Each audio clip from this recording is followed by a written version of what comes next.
Show me your glory. 영적인 눈이 닫혀 있었던 당시의 종교 지도자들, 바리새인들, 서기관들, 사두개인들, 그들 모두가 예수님을 볼 수 있는 눈이 없었어요. 영적인 눈이 닫혀버리니까 아무리 보여줘도 알 수가 없는 겁니다. 그래서 예수님을 앞에 두고 예수님께 어떤 것이 정결한 것인지, 어떤 것이 부정한 것인지 이 정결 논쟁을 하고 있단 말이죠. 이 눈이 닫힌 자들을 답답해 하시면서 예수님께서 너네가 나를 받아들이지 못함으로 내가 이방인들에게 간다라고 하는 메시지를 주고 싶으셨어요. 그래서 드로아 시돈 지방으로 가서 수로보니게 여인의 귀신 들린 딸을 구원해 주고 다시 또 이 데가볼리 지방으로 가잖아요. 그래서 데가볼리 지방에서 에바다 열려라 하면서 귀 먹고 말을 못하는 사람의 귀와 입을 열어주는 일을 하셨단 말이죠. 그리고 그곳에서 700 이사머의 기적을 또 베풀어 주셔서 이방인들에게도 복음이 확장되어 가고 있다라고 하는 거, 이것을 보여주셨단 말이죠. 이것을 보여주고 나서 이제 어디로 가냐면 달마누다라고 하는 지방으로 가는 겁니다. 그럼 이방인 지방에 있을 때 나타나지 않았던 사람들이 달마누다 지방으로 가니까 다시 나타나요. 달마누다라고 하는 지방은 달마가 뭐 배설을 했다 막 이런 뜻이 아니고 달마누다라고 하는 지역 이름인 거예요. 그걸 이제 마태는 마가단 지방이라고 불렀고 마가복음의 어떤 사본에는 막달라라고 표현하기도 해요. 그래서 이 장소는 이제 막달라였을 것이다 이렇게 우리가 예측을 하죠. 막달라 지방은 어떤 지방이냐면 데가볼리 지방과 달리 유대인들이 주로 사는 지방이란 말이죠. 그러니까 이방인들이 살고 있던 데가볼리 지방, 이쪽 지방, 드로아 시돈 지방에는 바리새인들이 쫓아오지 않았어요. 그들은 이방인들과 섞이기 원하지 않았어요. 그러니까 예수님의 사역에 전혀 꼬투리를 잡는 자가 없었던 거죠. 그런데 달마누다 지방으로 다시 딱 돌아오고 나니까 바리새인들이 또 생기는 겁니다. 그래서 바리새인들이 찾아와서 예수님을 힐문을 하는 거예요. 그러면서 하늘로부터 내려오는 표적을 우리한테 보여주라 이렇게 얘기를 하는 겁니다. 그럼 예수님이 지금까지 표적을 보여줬어요? 안 보여줬어요? 보여줬잖아요. 예수님이 중풍병자를 일으켜 세우시고 혈루병 걸린 여인을 고치시고 귀신 들린 사람들을 쫓아내시고 죽은 사람까지 살리는 이런 엄청난 권능과 기사와 이사를 베풀었는데 아직도 표적이 필요하대. 눈이 닫혀 있기 때문에 기적과 이사를 보여줘도 이것이 하나님의 사인이라고 하는 것을 알지를 못하는 거예요. 그들이 바라보는 눈으로는 이것은 그냥 미라클인 거예요. 사인이 아닌 거예요. 이들은 미라클과 사인을 구분을 하는 거잖아요. 그래서 기적은 베풀 수 있지만 그것이 하나님으로부터 온 기적이냐 이걸 묻고 있는 거예요. 그러니까 우리한테 표적을 보여주세요 이렇게 얘기했던 거죠. 헬라인들은 지혜를 구하고 유대인들은 표적을 구해요. 그래서 늘 표적 하는 거예요. 지금까지 쭉 표적을 보여줬고 5병2의 기적을 보여줬잖아요. 7병2사모의 기적을 베풀어 줬잖아요. 그런데 그것이 그들한테는 부족했던 겁니다. 그들은 하늘로부터 내려오는 표적을 구했던 거예요. 하늘로부터 내려오는 표적이라고 하는 것은 뭐냐면 모세 시대 때 광야를 헤맬 때 이스라엘 백성들이 광야에서 얻을 수 있는 음식이 없어요. 그러니까 어디서 음식을 주죠? 하늘에서 만나가 내려오잖아요. 그것이 하늘에서 내려오는 표적이라는 겁니다. 오병이어 그거 떡 5개 물고기 2마리 손에 쥐고 있는 거 이거 가지고 땅에 있는 거 가지고 만들어냈지 않냐. 이건 양의 확산이지 표적이 아니야. 하늘에서 내려와야지. 하늘에서 만나가 내리듯이 이렇게 내려와서 보여주는 이 표적을 원했다는 거예요. 또 어떤 표적을 구했냐면 사무엘 시대 때 이스라엘 백성들이 아주 타락했잖아요. 우리에게 왕을 주소서 난리가 났잖아요. 왕은 누구예요? 이스라엘 왕은 하나님이잖아요. 근데 이스라엘이 왕인 하나님을 버려두고 우리에게 왕을 주소서, 인간 왕을 주소서 한단 말이죠. 그러니까 하나님 당신 말고 우리의 왕이 필요해요. 이렇게 얘기를 한 겁니다. 그러니까 하나님이 하늘의 문을 닫아버리잖아요. 그러니까 사무엘이 사람들을 모아놓고 회개 운동을 벌리는 겁니다. 우리가 왕을 구했던 이 패역함을 용서하여 주시옵소서 이러고 가슴을 찢고 이스라엘 백성들과 함께 기도를 했어요. 하나님이 어떻게 해요? 그때는 건기란 말이죠. 비가 내리는 시점이 아니에요. 근데 마른 하늘에 날벼락을 꽝 쳐버리잖아요. 하늘로부터 내려온 표적이었다는 겁니다. 비가 오지 않는 시점에 마른 하늘에 날벼락을 꾸두둥 치는 정도, 이 정도는 돼야 사무엘이 했던 그 정도는 돼야 하늘로부터 내려오는 표적이라는 거죠. 엘리야의 시대 때 이스라엘 백성들이 또 타락을 하잖아요. 우상 숭배를 하잖아요. 그 악의 왕인 아합과 이세벨이라고 하는 더 악한 여인, 이 여인이 바알과 아세라 신상을 세워놓고 온 이스라엘이 음란하게 우상을 숭배했단 말이죠. 그러니까 하나님께서 또 하늘의 문을 닫아버리잖아요. 3년 이상을 닫아버린단 말이죠. 그때 엘리야가 나타나서 바알과 아세라의 제사장 850대 1의 싸움을 하잖아요. 그때 무슨 일이 벌어지죠? 하나님께서 하늘로부터 엘리야가 기도했던 그 제단 위에 불꽃 스파이크를 꽉 내려 꽂아버리잖아요. 요 정도는 돼야지 하늘의 표적이란 말이에요. 하늘로부터 내려오는 표적. 땅에서 있는 거 가지고 부풀리는 거 말고, 땅에 있는 사람 살리는 거 말고, 하늘에서 구르릉 꽝꽝 내려오는 거, 이거 보여주세요. 이 얘기하고 있었던 겁니다. 영적인 눈이 닫혀지니까 엉뚱한 것을 구하고 있는 거예요. 그러니까 예수님께서 내가 이 세대에게는 더 이상 표적을 하지 않겠다라고 그래요. 예수님께서 탄식해 하세요. 예수님을 안타깝게 만들었단 말이죠. 예수님이 한숨을 푹 쉬는 거예요. 여러분, 오늘날에도 많은 성도들이 하나님께서 엄청난 은혜를 베풀어 주시는데 은혜가 은혜인 것을 보는 눈이 없어요. 은혜가 은혜로 깨닫지를 못해요. 감사의 제목들이 객관적으로 봐도 후두둑 넘치는데 이런 것들을 하나님으로부터 오는 표적이라고 하는 것을 발견을 하지 못해. 그러니까 하나님이 마음이 답답해지는 거예요. 하나님께서 탄식을 하게 되는 거예요. 하나님의 마음을 답답해하게 하고 탄식하게 하는 자리에 서는 자들, 이런 자들이 되면 안 된다는 거죠. 그래서 마가복음에서는 이 세대가 어찌하여 표적을 구하는고 내가 이 세대에게 표적을 보여주지 아니하리라 이렇게 얘기하지만, 마태복음에서는 나에게는 요나의 표적밖에 보여줄 표적이 없느니라 라고 이제 말씀을 하시는 겁니다. 이 시대 사람들을 예수님께서는 뭐라고 얘기하냐면 음란하고 패역한 세대라고 얘기를 해요. 음란하고 패역한 세대가 표적을 구하나니 나에게는 요나의 표적밖에는 보여줄 것이 없느니라. 이게 마태복음에 기록된 내용이에요.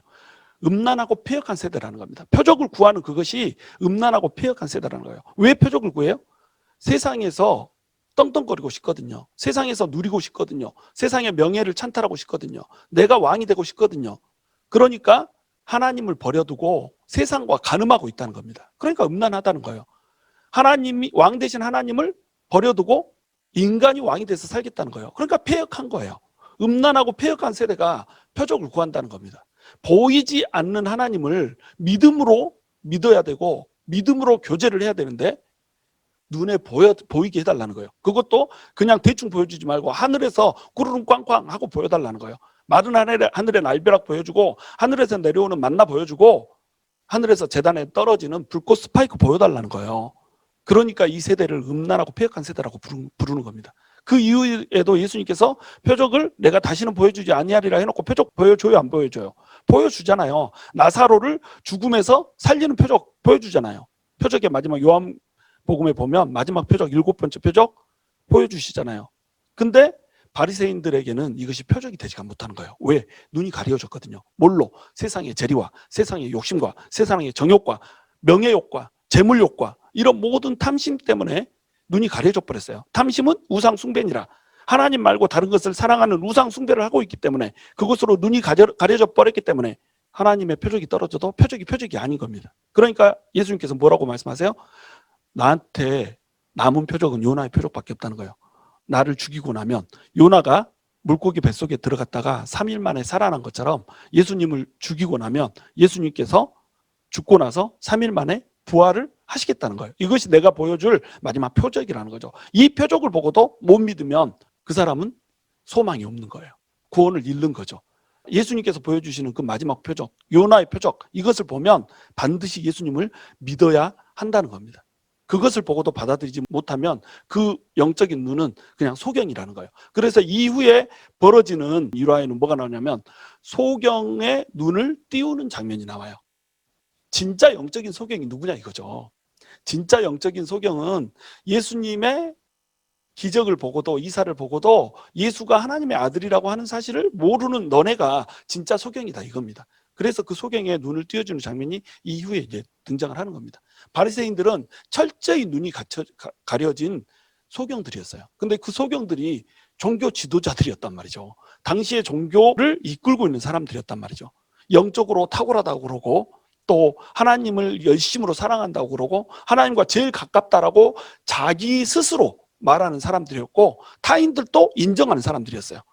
바리새인들은 대중들한테 인기가 엄청 많았어요. 아, 저분들은 정말로 하나님하고 가까운 분들, 저분들은 뭔가 다른 분들 이렇게 믿었단 말이죠. 근데 실상은 그들은 회칠한 무덤이었다는 겁니다. 탐욕이 가득한 자들이었단 말이죠. 그러니까 예수님께서 이제 달마누다 지방을 떠나서 벳세다 지방으로 가는 거예요. 이 벳세다 지방은 무슨 사건이 일어났던 것이죠? 오병이어 사건이 일어났던 것이죠. 오병이어 사건이 일어났던 곳으로 가서 소경된 자의 눈을 띄워주는 겁니다. 오병이어 사건, 이것이 내가 보여주는 표적이었다. 눈 좀 뜨고 봐라, 이거죠. 그래서 벳세다로 지금 향하는 거예요. 벳세다로 향하는 그 배 위에서 예수님께서 제자들에게 바리새인과 헤롯의 누룩을 조심해라, 이렇게 얘기를 하는 겁니다. 마태복음에서는 뭐라고 나오냐면 바리새인과 사두개인의 누룩을 조심해라, 이렇게 나옵니다. 이 누룩이라고 하는 건 뭐예요? 빵 안에다가 누룩을 조금만 해놓으면 확 퍼지잖아요. 누룩은 효모잖아요. 확 퍼진단 말이죠. 그래서 누룩은 하나님 나라 확장을 설명할 때 사용되기도 했지만 대부분의 경우에는 누룩이라는 것은 죄를 설명할 때 사용돼요. 죄가 퍼지는 거, 죄의 팽창성, 죄의 확장성, 이걸 설명할 때 쓰였단 말이죠. 그럼 바리새인의 누룩, 이것은 뭘 얘기할까요? 바리새인이 주는 영향력을 얘기하는 겁니다. 헤롯이 주는 영향력, 사두개인이 주는 영향력을 설명을 하는 거예요. 그 영향력으로부터 벗어나라는 겁니다. 그 죄의 교훈으로부터 벗어나라는 거예요. 그럼 바리새인의 누룩은 뭘까요? 바리새인들은 전통주의자였어요. 보수주의자였어요. 형식주의자였어요. 형식과 전통이 하나님의 말씀보다 더 소중한 사람들, 이게 바리새인들이었단 말이죠. 이 바리새인들의 누룩을 조심하라는 거예요.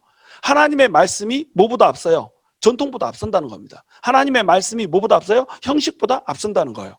이 전통과 형식이라고 하는 이것이 사실은 우리 한국 교인들에게 있어서 굉장히 강해요. 왜 그러냐면 한국 교회는 기독교가 들어올 때 유교 사상을 가지고 있었잖아요. 그래서 기독교 사상과 유교 사상이 짬뽕이 돼버렸습니다. 유교식 기독교가 돼버린 거예요. 남자를 먼저 창조했고 여자를 나중에 창조했기 때문에 남자는 하늘이고 여자는 땅이다. 이거 유교식 논리잖아요. 이 유교식 논리를 그대로 기독교 안으로 갖고 들어와버린 거예요. 하나님께서는 아담과 하와를 동등하게 창조하셨고 오히려 하와를 돕는 배필로 삼았단 말이죠. 돕는 배필이다, 이 말은 무슨 말이에요? 남자가 도움을 필요로 하는 존재란 말이잖아요. 남자가 여자의 도움을 필요로 한다, 이 말은 뭐예요? 남자가 여자보다 못한 측면도 있다라는 거예요. 그러니까 돕는 배필이라는 표현을 쓴 겁니다. 이때 돕는다는 표현은 성령님이 우리를 돕는다라고 할 때 쓰는 용어하고 똑같은 용어를 써요. 여자가 남자보다 못한 존재가 아니란 말이죠. 그런데 이것을 잘못 이해했던 유대인들은 여자를 짐승으로 봤단 말이에요. 수에도 집어넣지 않았단 말이죠. 그것이 신약 시대에 와서 깨졌음에도 불구하고 이것이 한국에 들어올 때는 조선시대 때 들어왔죠. 유교적 전통과 맞물리면서 남자는 하늘이고 여자는 땅이라고 하는 그것이 그대로 적용이 됐던 겁니다. 심지어는 성경에 여자는 교회에서 잠잠하라, 이 말이 있잖아요. 이 말도 그 시대 상황 속에서 주어지는 메시지였는데 이걸 여자들이 교회에서는 절대로 입을 열면 안 된다는 식으로 이런 식으로 가르쳤어요. 그래 놓고 나서 주일학교 뭐 이런 데는 다 여자 선생님들 판이고 아이들이 더 소중하잖아. 아이들은 가르쳐 주는 대로 배우는데 아이들한테는 여자 선생님한테 맡겨놓고 교회에서 잠잠하라 이딴 소리 하고 있고, 이것이 유교 전통과 맞물리면서 성경을 곡해해버린 겁니다. 크리스찬인데 그냥 며느리를 쥐 잡듯이 잡는 시어머니가 있어요. 그래가지고 아니 왜 며느리한테 그렇게 함부로 하시냐고. 아, 우리나라는 장유유서 문화가 있다고. 그거 공자의 제자잖아요. 장유유서 이거 따지고 있으면 공자의 문화죠, 이게.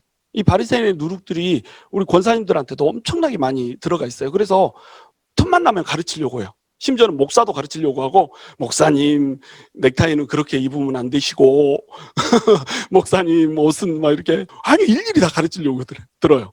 심지어는 이렇게 영권을 인정해 주지 않았는데도 막 이렇게 가르치려고 들잖아요. 그 이유가 뭐예요? 바리새인의 누룩이 퍼져 있는 겁니다. 사두개인의 누룩은 뭘까요? 사두개인들은 자연주의자였어요. 영생도 믿지 않았고 천사들도 믿지 않았고 부활도 믿지 않았어요. 이들은 철저히 자연주의자들. 지금 이제 우리 눈에 보이는 이것이 다다라고 믿었어요. 그러니까 죽고 나서 천사도 없고 영생도 없고 이러니까 이들이 바라보는 건 뭐겠어요? 현실의 삶밖에 없다는 거예요. 그리고 이들은 하나님으로부터 오는 어떤 뜻, 계획 이런 거 생각할까요? 안 할까요? 안 해요. 전부 인본주의적인 겁니다.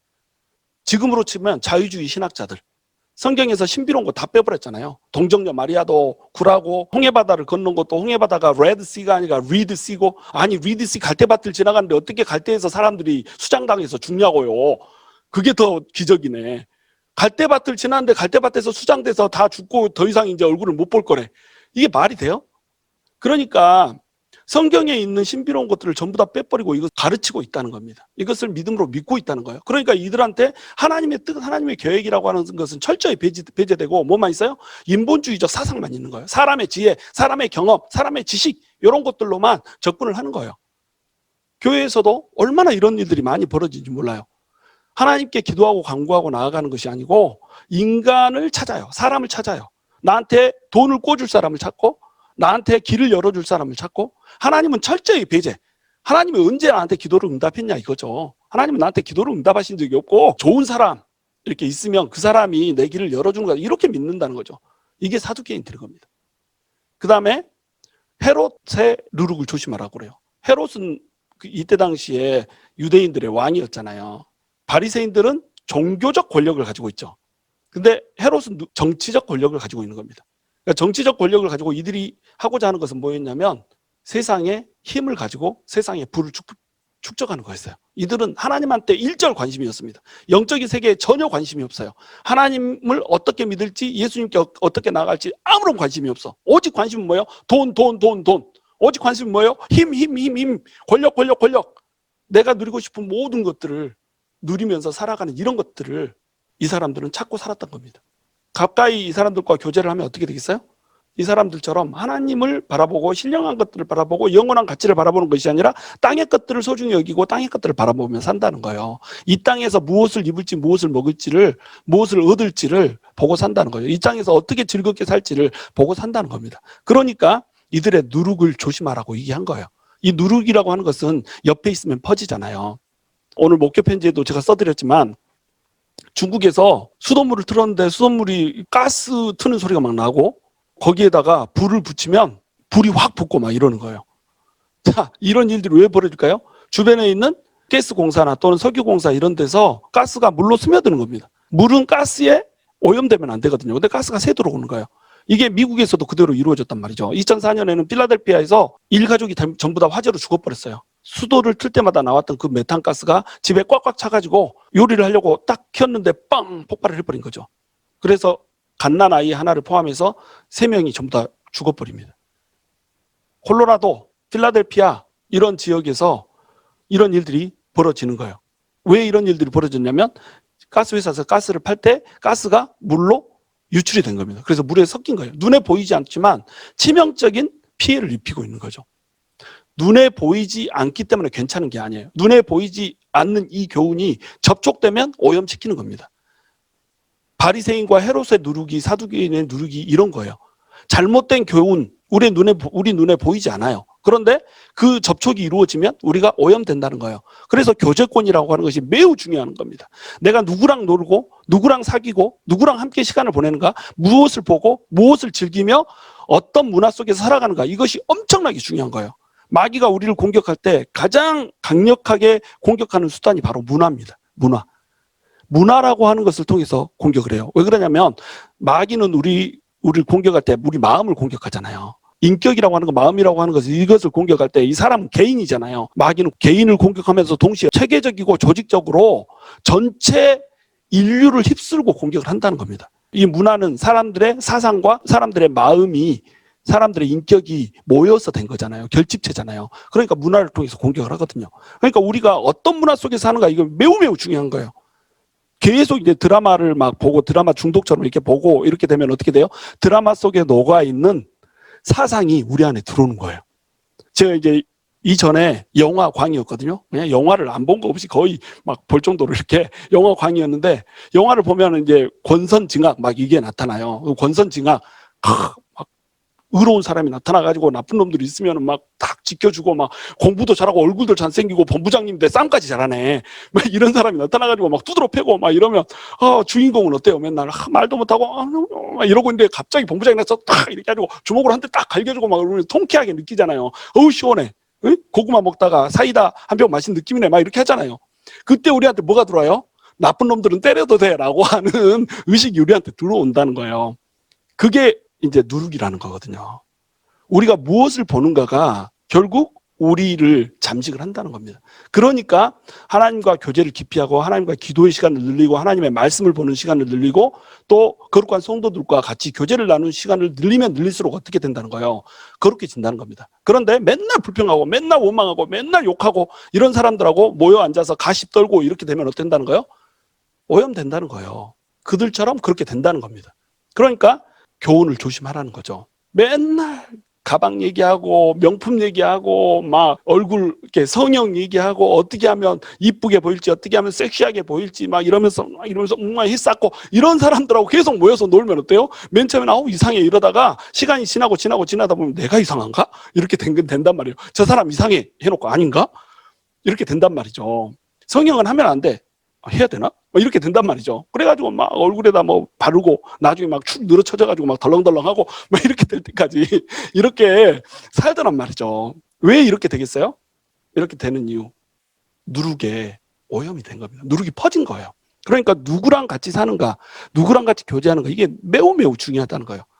그래서 바리새인들이 그때 당시에 종교를 끌고 있는 리더들이었잖아요. 리더들이 잘못된 길로 소경을 인도하는 이 양태가 벌어지고 있기 때문에 그들의 교훈을 조심하다라고 얘기한 겁니다. 그들의 영향력에서 벗어나라고 얘기한 거예요. 근데 이제 누룩을 조심하라 이렇게 얘기하니까 제자들이 딱 머릿속에 떠올리는 게 뭐예요? 떡 얘기 하나 보다 이렇게 생각을 한 거예요. 누룩을 넣어서 빵을 만들잖아요. 우리가 빵 하나밖에 없는데 어떡하지? 빵을 깜빡 잊고 안 가져왔어. 이 빵을 안 가져온다는 거 이거 아주 치명적인 실수거든요. 빵을 챙겨야지. 빵 안 먹으면 어떻게 살아? 지금 앞으로 이제 베세다 가서 또 사역할 텐데 빵이 없으면 어떡해요? 엄청난 실수를 한 거예요. 근데 예수님은 이제 누룩에 대한 교훈을 주는데 이 사람들 머릿속에는 뭐만 차 있어요? 빵만 차 있는 거야. 빵만. 머리에 빵만 차 있는 거예요. 그래가지고 빵이 없어. 빵 하나밖에 없어. 큰일 났네. 이렇게 된 겁니다. 그래가지고 수근수근 하는 거예요. 우리 빵 안 가져왔는데 어떻게 하지? 빵 안 가져왔는데. 예수님은 지금 바리새인들 답답해 죽겠는 나를 탄식하게 하는 그들에 대해서 얘기하면서 이들 배우지 마라 이렇게 교훈을 주고 있는데 그 앞에서 수근거리면서 빵 얘기하고 있는 거예요. 마치 제가 지금 세상의 것들을 탐하지 말고 하늘의 것들을 바라보는 그런 삶을 사십시오라고 설교를 딱 끝냈는데 설교 끝내자마자 오늘은 귀걸이가 참 너무 이쁘네요. 얼마 주고 샀어요? 막 이러고 있는 거하고 똑같은 얘기를 하고 있는 겁니다. 지금. 그러면 내가 얼마나 속이 상한지 아세요? 애써서 설교를 했는데 설교 끝나자마자 그냥 코치백 든 사람한테 그런 가방을 어떻게 들고 다니세요? 적어도 똥은 찾아야죠. 이러고 있는 사람이 있으면 아주 그냥 속이 터진다. 복장이 터진다니까요. 예수님이 딱 그 마음이라는 겁니다. 그러니까 예수님이 뭐라고 그래요? 너희가 아직도 깨닫지 못하느냐? 너희 마음이 둔하냐? 이렇게 얘기해요. 너희 마음이 둔하냐? 이 말은 뭐냐면 여러분 이렇게 팔꿈치 보면 팔꿈치 딱딱하게 캘러스 굳어 있죠. 뒤꿈치 보면 발이 다 이쁜데 뒤꿈치만 닥터피쉬 필요한 사람들 있잖아. 왜? 닥터피쉬가 뜯어줘야 되는 사람들 있잖아. 각질 막 이런 사람 있잖아. 그 각질이 덮여 있는 것을 둔하다는 거예요. 너희 마음에 각질이 덮여 있다는 거예요. 딱딱한 껍질이 덮여 있어가지고 그 마음을 도무지 하나님의 말씀이 뚫고 지나갈 수가 없는 거예요. 마음의 각질이 제거돼야 되는데 제자들의 마음에도 각질이 제거가 되지 않았네. 그러니까 누구도 소경이에요? 제자들도 지금 소경인 겁니다. 바리새인들만 소경인 게 아니고 제자들도 소경인 거예요. 그러니까 제자들을 이끌고 가서 베세다에 가서 소경을 치유시켜주는 이 이적을 베푼 거예요. 이 소경들에게 예수님께서 물어보시죠. 너희가 눈이 있어도 보지 못하냐? 귀가 있어도 듣지 못하냐? 너희가 기억하지 못하냐? 왜 이렇게 까먹냔 말이죠. 오병이어를 베풀어서 내가 몇 바구니를 남겼냐? 바구니라고 정확히 이제 여기서 마가복음에서 표현하죠. 몇 바구니를 남겼냐? 이렇게 얘기하죠. 그러니까 12바구니이다. 그러면 7병 2, 3호 가지고 내가 몇 광주리를 남겼냐? 그랬더니 7광주리를 남겼나이다. 이렇게 얘기하잖아요. 그런데도 깨닫지 못하느냐? 이러면서 답답해 하시는 거예요. 자, 오병이어 이 사건은 누구한테 보여준 사건이라고 그랬죠? 유대인들한테. 5라고 하는 사실을 이 숫자는 모세 오경 할 때 5를 의미한다고 그랬잖아요. 5 하면 유대인들은 모세 오경을 무조건 떠올랐던 거예요. 5 모세 오경 할 때 5자. 그다음에 2 2명의 증인. 무조건 2명 이상의 증인이 있었어야 됐어요. 그러니까 오병이어라고 하는 것은 뭘 상징하냐면 율법을 상징하는 겁니다. 그리고 바구니를 남기잖아요. 바구니, 이때 바구니와 광주리가 달라요. 바구니는 유대인들이 썼던 고시혈을 담는 통이었어요. 그러니까 특별히 유대인들만 쓰는 통이었단 말이죠. 근데 몇 바구니? 12바구니를 남겼단 말이에요. 12라고 하는 숫자는 뭐예요? 이스라엘의 완전수란 말이죠. 이스라엘 지파, 12지파, 사도도 12사도, 12라고 하는 수는 완전수란 말이죠. 누구의 완전수? 이스라엘의 완전수란 말이죠. 그러니까 이스라엘 백성들한테, 유대인들한테 내가 메시아다라고 하는 것을 표적으로 보여준 것이 오병이어 사건이란 말이에요. 근데 그것을 믿지 못하네. 그러니까 어디로 가요? 이방인들한테도 간단 말이죠. 이방인들한테는 뭘 보여줘요? 7병 이사마를 보여준단 말이죠. 7 할 때 이 7은 뭐예요? 3 더하기 4예요. 4는 동서남북 온 세상을 가르치는 거예요. 3은 뭐예요? 하나님의 숫자예요. 하나님께서 창조한 온 세상, 이것을 나타낼 때는 완전수 7로 표현을 하는 겁니다. 7도 완전수고 12도 완전수인데 12는 유대인의 수고 7은 온 세상이 순 거예요. 그러니까 7개의 떡을 가지고 7 광주리를 남기잖아요. 이때 7도 뭐예요? 온 세상을 상징하는 거예요. 이방인들에게 내가 복음을 동일하게 주겠다 이겁니다. 4,000명을 먹이잖아요. 4,000명도 4 곱하기 1,000이잖아요. 4는 뭐예요? 방금 얘기했듯이 세상 전체 숫자란 말이죠. 근데 오병이어 사건에서는 몇 개를 남겨요? 몇 명을 먹여요? 5,000명을 먹이잖아요. 5 곱하기 1,000이란 말이죠. 5는 뭐라고 그랬죠? 율법이라고 그랬잖아요. 그러니까 철저하게 지금 오병이어 사건과 7병 이사모의 사건은 유대인에게 임했던 그 하나님의 말씀, 이것이 이방인들에게도 퍼져서 온 세상을 구원하겠다라고 하는 이것을 이제 가르쳐주고 있는 거예요. 근데 지금 이 시점에서는 예수님이 배를 타고 가는 그 배 속에 떡이 몇 개 있다고 그래요? 하나 있다고 그래요. 하나. 자, 이 떡 하나, 이게 뭘까요? 이게 예수님인 겁니다. 예수님. 배에 떡 하나 있으면 된다는 거예요. 5병 이어가지고 5,000명 먹였잖아요. 7병 이어 더 많았었는데 4,000명 더 조금 먹였잖아요. 그렇죠? 떡이 몇 개인가 중요하지 않아. 떡은 하나면 되는 거예요. 어떤 떡 하나? 예수 그리스도라고 하는 떡 하나, 이것만 있으면 된다는 거죠. 이 하나가 상징하는 게 그거예요. 배 위에 떡 하나밖에 없더라. 육적으로는 지금 제자들이 담고 있는 떡 하나, 이것을 말하지만 영적으로는 뭘 말해요? 진짜 떡 하나, 신령한 떡이신 예수님 그 하나, 그 한 분밖에 배에 없더라, 이 말인 거예요. 그러니까 제자들이 지금 뭘 깨달아야 되는 거예요? 우리에게 떡을 주는 것은 땅에서 올라오는 떡이 아니라 하나님께서 주신 그 떡, 그것이 중요하다는 거예요. 바리새인들은 자기들이 영적인 사람인 것처럼 위장을 하면서 위선을 떨면서 세상 것을, 세상 탐욕을 바라보며 살았어요. 사두개인들은 아예 영적인 것을 무시하면서 세상 것들을 바라보고 로마와 친교를 쌓고 세상에서 어떻게 하면 로마에 빌붙어서 잘 살까를 생각했어요. 이들도 하나님이 관심이 없고 누구한테만 관심이 있어요? 어떻게 잘 살까라고 하는 나한테만 관심이 있는 거예요. 헤롯은 아예 하나님을 믿지 않는 자, 하나님이고 뭐고 그냥 교회 성전을 지어준 사람이지만 성전 지어준 것도 누구를 위해서 지어요? 자기를 위해서 짓잖아요. 자기 명예를 위해서, 자기 유익을 위해서 짓는단 말이죠. 하나님을 이용해서라도 자기의 힘을 쌓아야 되고 자신의 돈을 쌓아야 되는 이것이 헤롯이란 말이에요. 공통점이 뭐죠? 하나님의 것을 바라보지 못한다는 겁니다. 땅의 것들만 바라보고 산다는 거예요. 바리새인, 사두개인, 헤롯 사람들의 모든 누룩이 뭐예요? 하나님의 것을, 신령한 것을, 영원한 것을 바라보지 못하고 어떤 것만 바라보고 사는 거예요. 지금 땅의 것만 바라보고 사는 겁니다. 그러니까 너네 눈이 가리워졌다라고 얘기를 하는 거예요. 너네가 눈이 멀었구나, 귀가 다쳐서 듣지도 못하는구나, 안타까운 겁니다. 탄식하는 겁니다. 그래서 예수님께서 제자들에게 눈을 뜨기를 원하는 거예요. 예수님께서는 오늘날에도 우리가 눈을 뜨기를 원해요. 뭘 눈뜨기 원하냐면 영원한 가치가 있는 게 있다는 거죠. 이 세상 말고 다른 세상이 있다는 거죠. 좀 우리가 성경을 맨날 읽고 또 읽고 말씀을 듣고 또 듣고 이러는데 우리 눈이 열리지를 않네. 그래서 하나님 앞에 나아가지를 못하는 거예요. 예수님한테 나아가지를 못하는 거예요. 왜? 보이지 않는 세계를 보지 못하거든. 영적인 세계를 인식하지 못하거든.